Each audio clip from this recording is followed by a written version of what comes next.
Padre amado, Señor, te doy gracias, Señor, por esta tarde, por ese tiempo, Señor, que hemos tenido, Dios mío, Señor. Te pido que tú me ayudes, Dios mío, Señor, a transmitir, Dios mío, Señor, lo que quieres tú hablar al cuerpo, Padre amado.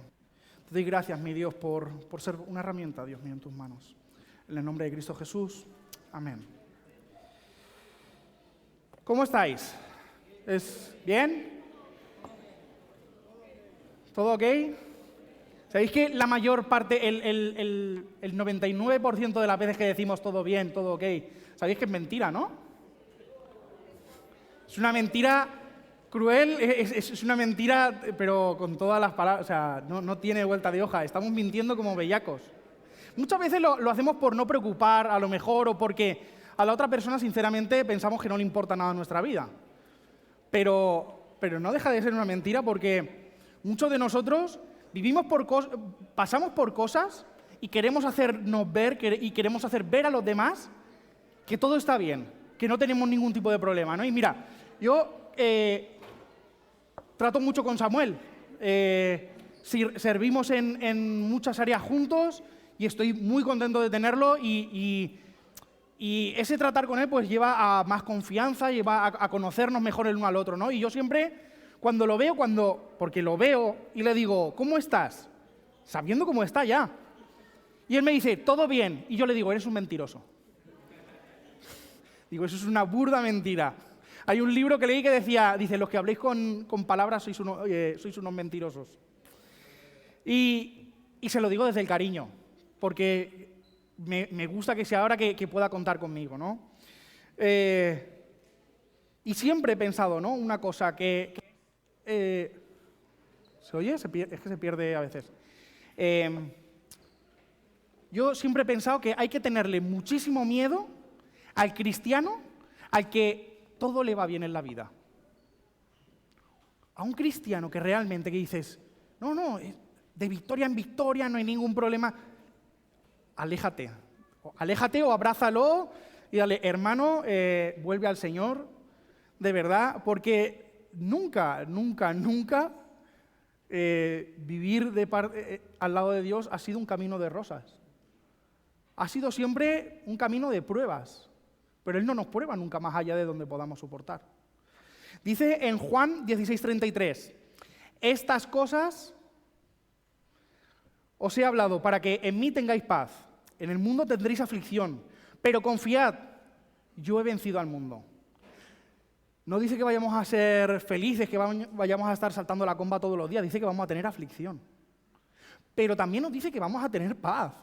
Nos dice, además nos insta muchas veces en la palabra a ser gozosos. El gozo es una decisión, la alegría es un sentimiento y eso es volátil, ¿vale? Y una vez hablando con un chico de otra iglesia, ¿no? Él estaba viviendo una vida desordenada públicamente, muy desordenada.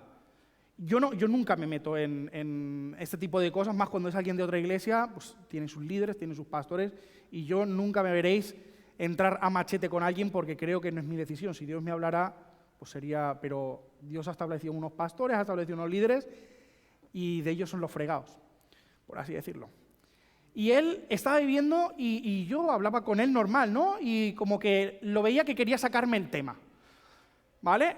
De la vida que estaba llevando. Yo le decía, y al final yo le dije, tío, digo, es que esto no me lo puedes justificar de ninguna manera. Y él me decía, no, para nada, porque Dios quiere que estemos alegres y Dios quiere que seamos felices. Entonces Dios a mí me quiere alegre y feliz, por lo tanto yo puedo hacer lo que quiera. En este caso, había dejado a su mujer y se había ido con otra. Y estaban viviendo en pecado. O sea, y Dios, según él, Dios quería eso. Y yo alucinaba, yo decía, digo, es que no hay ni por dónde. Son cosas que dices que no vale ni la pena discutirlo, ¿no? Porque Dios ya la hablará cuando tenga que hablarle, pero ¿qué digo yo? ¿Realmente tenemos que ser felices? ¿Realmente tenemos que estar bien? Si la vida del cristiano son pruebas. Son pruebas. En esta vida, o sea, estamos acostumbrados a pagar un precio, por ejemplo, el que va al gimnasio. Está acostumbrado a que le den agujetas, a que le salgan callos, a hacerse heridas. El que tiene un trabajo así durete, a fin de llegar al sueldo, pues está acostumbrado a levantarse a las 4 de la mañana, estás acostumbrado a pasarlo mal y lo llevas adelante. Y la vida no es perfecta, pero lo llevas adelante. Entonces, siendo que nuestra recompensa no se trata de dinero, no se trata de tener un cuerpo de gimnasio ni nada, siendo que nuestra recompensa es la vida eterna con el Padre, es la dicha eterna, o sea, ¿podemos pensar que no hay ningún precio a pagar? O sea, yo lo veo con, por ejemplo, en el seminario que acompañé a Hilary este fin de semana y hablaban de los niños que no... Una chica hablaba de que su hermano celebra Halloween, una chica del seminario. Entonces, Salva hablaba del caso de Ainara, que Ainara tira para adelante, aunque hay veces que le gustaría, como niña que es, pero ella tiene muy claro su convicción. Y desde niño ya hay que pagar un precio por ser la luz del mundo, por ser sal, por poder darle algo a esto de ser diferente, por ser, como digo yo siempre, ser contracultura, porque nosotros somos contracultura. Y por eso, si un cristiano le va todo bien, no tiene problemas, huye de él. O sea, porque es que vosotros pensar un momento, si el diablo no tiene nada contra vosotros, es que hay algo que estáis haciendo mal, porque su labor es hurtar, destruir, matar, todo. O sea, todo lo malo va por nosotros. Siempre va por nosotros. Si no va por ti, es porque tú ya le estás haciendo el trabajo. Párate a pensarlo. Entonces, a ver, en esta vida, el hecho de que vivamos siempre con comodidad tiene que ser como una especie de alarma. Algo que nos diga, a lo mejor lo que estás haciendo no está tan bien. A lo mejor, dentro de los caminos del Padre, lo que podemos encontrar siempre, históricamente, ha sido la burla, ha sido la muerte incluso ya hablando por ejemplo, de los apóstoles, o hay misioneros en el mundo que lo están pasando mal. Gente cristiana por todo el mundo que simplemente por darle la gloria al Padre, tienen que pagar con su vida. Nosotros lo tenemos mucho más fácil, desde luego. O sea, nuestro caso no tiene nada que ver. Pero precisamente, ¿no? Y Dios nos dejó en este mundo, como decía antes, para ser sal, para ser luz. Él decía en Juan 17:15, dice, no ruego que los quites del mundo, sino que los guardes del mal, que nos proteja del mal. Dentro de las pruebas que vamos a pasar, Él va a estar siempre con nosotros. Nunca tendremos que soportar más de aquello que Él sabe que nosotros podemos soportar. Luego Mateo 16:18 dice, y yo también te digo que tú eres Pedro, y sobre esta roca edificaré mi iglesia y las puertas del Hades no prevalecerán contra ella. O sea, a Pedro le estaba diciendo, sobre ti voy a edificar la iglesia, ¿y dónde iba a estar? ¿Qué es lo que tenía enfrente que no iba a poder luchar contra él? Las puertas del Hades. Estamos situados en un sitio, que es este mundo, que de aquí la gente se va al infierno. Así de claro. Este mundo son las puertas del Hades, básicamente.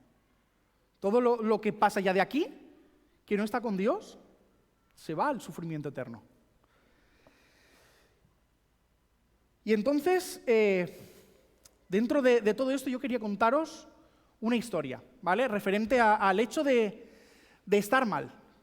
El hecho de que podemos permitirnos estar mal muchas veces, de que no tenemos que hacer ver que todo es perfecto, de que todo está bien, no tenemos que vivir como en Instagram, que en Instagram son todo filtros, es todo felicidad y todo está súper guay. Pero luego la realidad de la gente es otra muy distinta. Podemos permitirnos el estar decaídos, pero estamos obligados a tener paz, estamos obligados a tener gozo, a decidir tener gozo, a decidir que es el Padre quien pelea las batallas por nosotros. Y quiero contaros un poco la historia de Nehemías, por repasarla por encima. Nehemías siempre me encantó. La historia de Nehemías, por lo que significó un punto de inflexión del pueblo de Israel cuando ellos estaban cautivos, ¿no? Y quiero irme aún mucho más atrás de Nehemías, lo que para mí sería el principio de todo, que es Abraham. Y ahora os contaré por qué. Abraham no se le llama judío, es el primer patriarca, pero no se le llama judío, y es al primero al que se le llama hebreo, ¿vale? Si nos vamos a Génesis 14:13, dice, y vino uno de los que escaparon y lo anunció a Abraham, el hebreo. Aquí aún no le había cambiado el nombre. Dice, que habitaba en el encinar de Mamre el amorreo, hermano de tal, los cuales eran aliados de Abraham. Aquí es la primera vez que se le llama hebreo.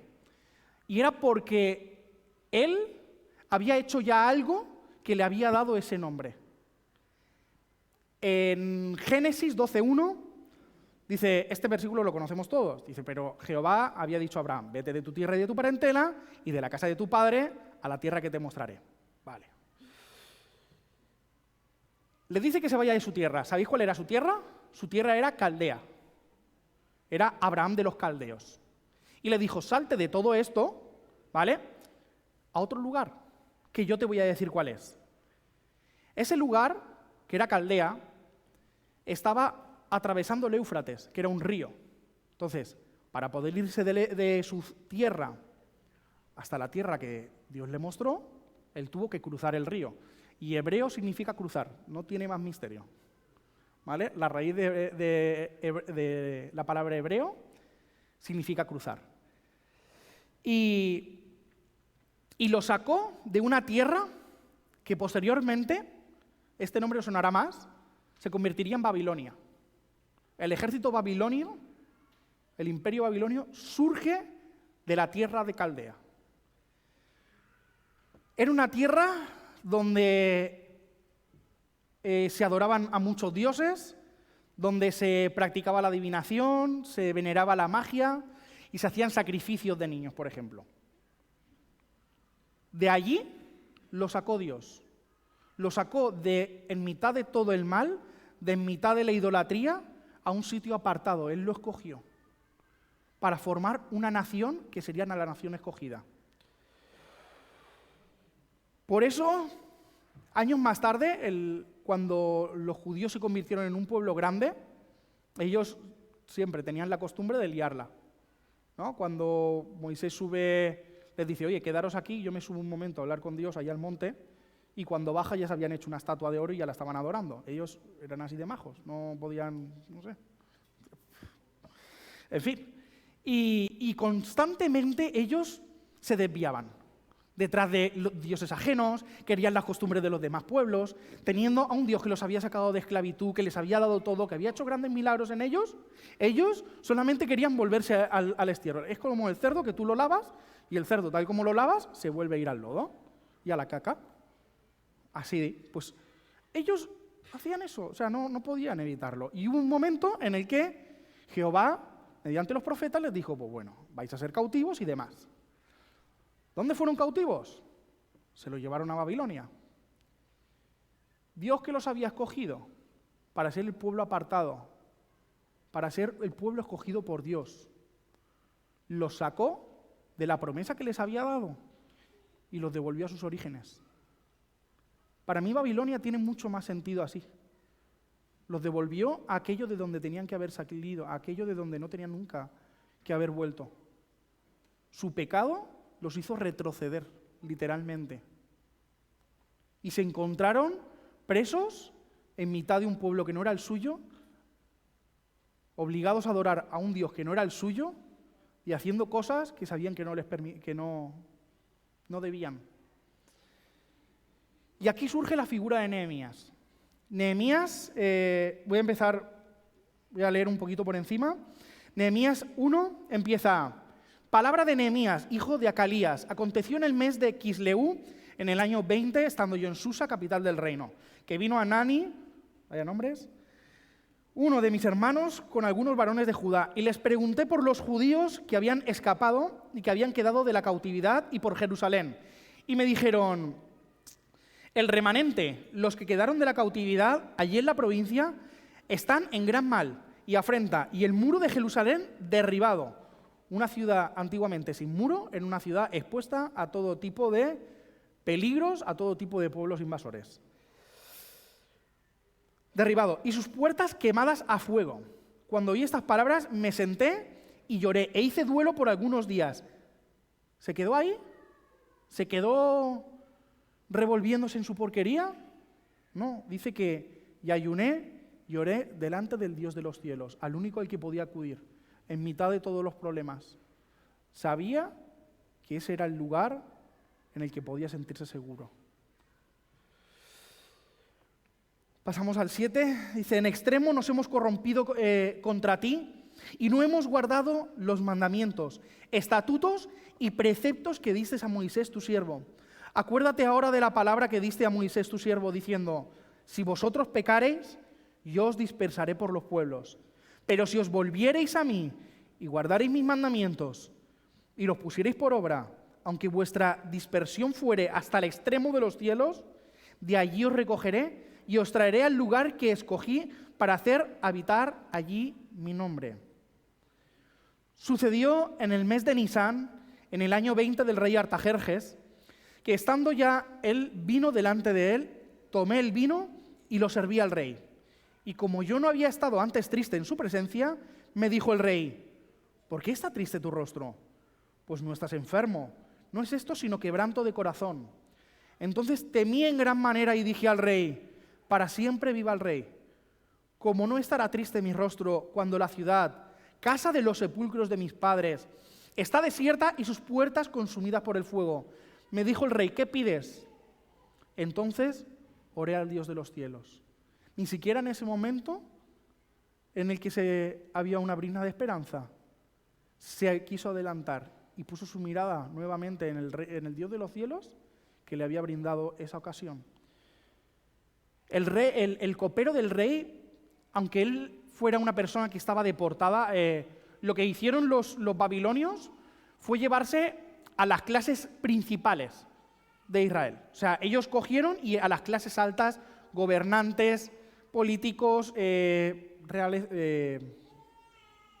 la aristocracia, por así decirlo, los cogieron y los deportaron. ¿Para qué? Para que el pueblo llano que quedó no tuviera un liderazgo claro y no se pudieran rebelar. Entonces, todo lo que se habían llevado era gente, además, versada en la ciencia, por así decirlo, era gente preparada. Las clases altas en esa época eran los únicos que estaban preparados para poder llevar a cabo cometidos de dirigir. Y el copero del rey era una persona muy, muy, muy importante. Ahí no llegaba cualquiera. El copero del rey tenía una confianza muy especial. Cuando dice que tomé el vino y se lo llevé, ellos eran los encargados de tomar el vino antes del rey. ¿Por qué? ¿Para ver si estaba bueno? No, para ver si los envenenaban al rey. Aparte tenían que guardar su copa de que nada les pudiera pasar. Esa es su labor principal. El hecho de que hicieran eso, de que cada comida, en cada momento, todos los días estuvieran con el rey, les generaba mucha confianza y eso les daba una posición muy privilegiada.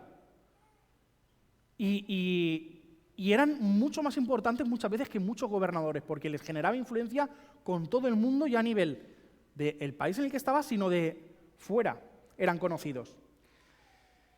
A pesar de todo esto, su posición no era mala, tuvo miedo, que es normal, en esa época que al rey se le cruzara el cable significaba que a ti la cabeza se te podía separar en cualquier momento del cuerpo. O sea, tú podías ser quien fuera, lo vimos con Esther. La reina Esther, ella tuvo que hacer una preparación para ir a ver a su marido. Imaginaros. Ahora mismo no sé muy bien por cómo están. De todas estas generaciones, todos estos reyes, hay alguno que sale en la película incluso de 300. El malo este que lleva una joyería en la cara, pues es uno de estos reyes que aparecen. El rey Asuero es ese que aparece representado. Eran gente déspota, gente dado a otros dioses, a cometer barbaridades, dados al lujo, a los sacrificios humanos, como he dicho antes. Y entonces es normal que a pesar de la confianza, pues tuviera miedo. Pero Nehemías era levita. A pesar de era el copero del rey, pero era un levita. Y él se encontraba, ¿sabéis cuál era la función de un levita? La función de un levita era custodiar, era encargarse del templo, que es donde la gente se podía relacionar con Dios. Su labor era estar ahí, era cuidar del templo, era hacer los sacrificios, era instruir al pueblo. Y en cambio, estaba con un rey extranjero y sometido a toda una clase de costumbres que no eran para lo que él había nacido, no era para lo que Dios lo había escogido. Y en todo esto vemos como después sabemos que el rey El rey Artajerjes, después de esto, le dijo, coge dinero, llévate a tu gente, ¿cuánto tiempo necesitas? Se lo dio. ¿Necesitas dinero? Se lo dio. Y comenzaron fueron y reconstruyeron la muralla de Jerusalén. Se hizo en 40 días, esa obra es milagrosa. Reconstruir una muralla de ese tamaño en 40 días. Dicen que el pueblo de Israel cuando estaban construyéndola, estaban con una mano poniendo el ladrillo y con la otra estaban con la espada, preparados para combatir. Y Dios los guardó en todo momento, porque había alguien que había vuelto su corazón a Dios. Había alguien cuyo corazón había estado tan sumamente amargado, tan angustiado, que no le quedó otra que volverse al Padre. Y es entonces cuando el Padre lo escuchó. Es cuando el corazón de esa persona estaba preparada para el cambio. Cuando hay angustia, por eso hay una predicación que me gusta mucho de David Wilkerson, que se llama Un llamado a la angustia. Y es increíble. El momento en el que nuestro corazón está lo suficientemente tocado para no poder ver nada más que aquello que nos está pasando, cuando de verdad nuestros problemas nos quitan la respiración, nos quitan la paz, nos lo quita todo, es en ese momento cuando nos volvemos a Dios. Y no queda otra. Ahí nuestro corazón está preparado. Parece que Dios nunca hubiera estado, pero Dios siempre estaba ahí. No es que tengamos que caer a lo más hondo del pozo, porque siempre se puede caer un poco más bajo. Si no, no hay más que ver, en todo el mundo hay millones de problemas. Y siempre se puede caer un poquito más bajo. Pero cuando nuestro corazón toca fondo, por así decirlo, es cuando de verdad estamos preparados para mirar para arriba y coger la mano del Padre. La mano del Padre siempre había estado ahí, pero nosotros no estábamos preparados para ello. ¿Por qué? Porque estábamos bien, porque todo estaba ok. Y siempre hemos visto, ¿no? Nos han dicho que después del Nuevo Testamento, en el Nuevo Testamento, el Nuevo Pacto, los cristianos pasamos a ser el Israel espiritual. Somos esa representación de lo que era el pueblo escogido de Dios en la actualidad. Y Él está con nosotros de la misma manera que estuvo con ellos. Y es increíble ver cómo, a pesar de volvernos a Dios, cuando el pecado, cuando queremos hacer las cosas por nuestras propias fuerzas, cuando queremos valernos por nosotros mismos, es increíble cómo el pecado nos hace volver al pasado, nos hace volver a Babilonia. Y nos dejamos caer en Babilonia. ¿Y por qué me pasará esto? No, pero haces ver como que todo está bien, le sigues llevando la copa al rey y sigues compartiendo tu tiempo con él. Y no nos preocupamos por salir de ese hoyo, ese desierto que va a durar tanto como nos cueste mirar hacia arriba y agarrarnos de la mano del Padre. Por eso digo que no es malo estar perturbado dentro de unos límites, ¿no? Psiquiátricos, por así decirlo. No hay nada malo en que nuestro corazón esté turbado. No hay nada malo en que estemos tristes, en que estemos angustiados. Siempre que podamos utilizar eso para Dios. Siempre que permitamos que a raíz de eso Dios pueda tocar nuestra vida y Dios pueda obrar un cambio real en nosotros. No es obligatorio vivir con alegría. Os lo repito, la alegría es un sentimiento. Y es que eso vuela, eso lo vas a tener hoy, pero mañana no lo vas a tener, porque el corazón te engaña. El corazón lo que quiere es volver a Babilonia. Lo que podemos hacer es vivir con paz y podemos vivir con gozo. El gozo es una decisión, es una actitud que tú tomas. Es como esa persona que lo ves que dice, wow, es que le pasan cosas, pero el tío sigue hacia adelante. Es una actitud distinta al que le pasa cualquier cosa y enseguida está poco, no, porque estoy triste. Se trata de actitud, simplemente. No es que esa persona que tira para adelante no tenga problemas. Es su actitud en el corazón lo que lo cambia todo. El ser capaz de, pase lo que pase, yo me cojo al Padre. ¿Todo está ok? No, todo está mal, por así decirlo. Puede estar medio bien, os lo dejo ahí. Pero lo importante es que a través de la angustia, a través de esos momentos de estar mal, seamos capaces de levantar la mirada, una vez más os lo digo, agarrarnos al Padre y salir, preparados para el cambio, preparados para salir de Babilonia. Quiero repetiros Juan 16:33. Estas cosas os he hablado, para que en mí, en Dios, solamente en Él, tengáis paz. En este mundo vais a tener aflicción. Van a haber problemas, siempre, siempre. Pero confiad, porque Dios ha vencido al mundo. Así que esto es todo por hoy.